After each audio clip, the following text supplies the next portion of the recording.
Okay, guys, moving on with absolute value functions, okay?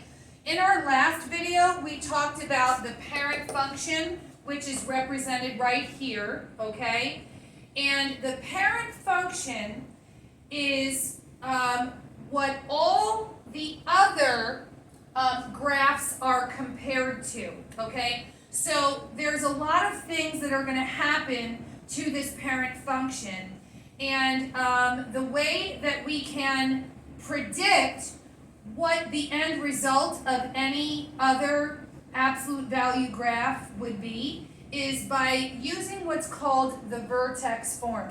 And you've already written this down. And I know this looks weird, okay? But the parent function is just right here, the absolute value of x.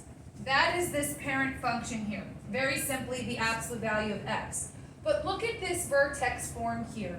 As you can see, here's our x inside of those absolute value symbols, right? But what's happening here, there's a minus h here, there's an a here, there's a plus k here.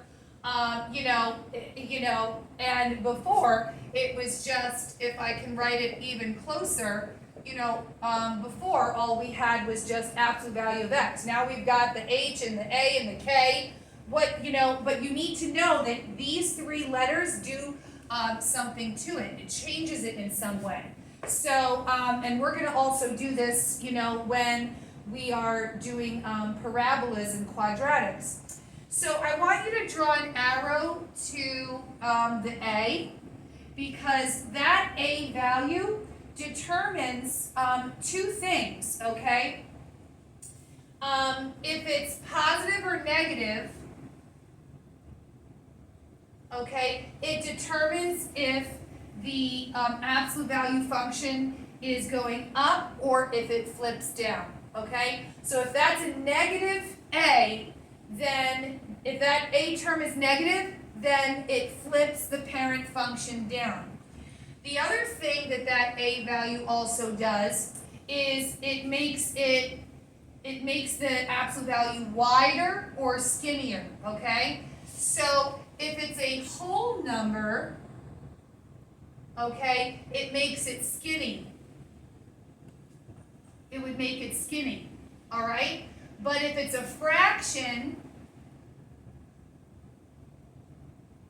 okay, it makes it wide, which is completely the opposite of what you would think it would do, right? So because a fraction, you think of cutting something in half, all right? But it's exactly the opposite. So if this a term is a fraction, it would make the absolute value graph wider. And if it's a whole number, it would make it skinny. If this is positive, it'll stay going upward. If this a value is negative, it would flip it downward.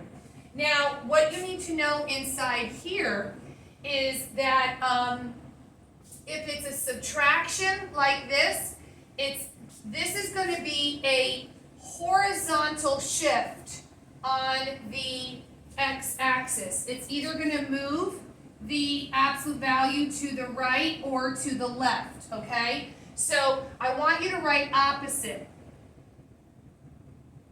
here, okay? Opposite. So if you have a negative number here, that means it's going to shift to the right. You would think that negative would go to the left, but that's why I told you, put the star, okay, that this means the opposite, that if this said -2, right, it would shift this 2 units to the right, okay?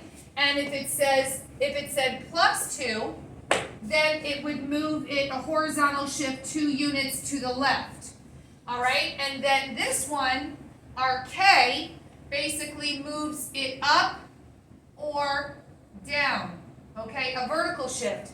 Either it's going to take it up or down the y-axis, which is why we're looking here, and I want you to take a look at this. You have a -1 being multiplied to that absolute value of x, and on the outside you have a +2. So this is an a term, right, where the a is, and then, it's just absolute value here, and then you have plus 2. So can you predict what the transformation will be? And, we will discuss that together.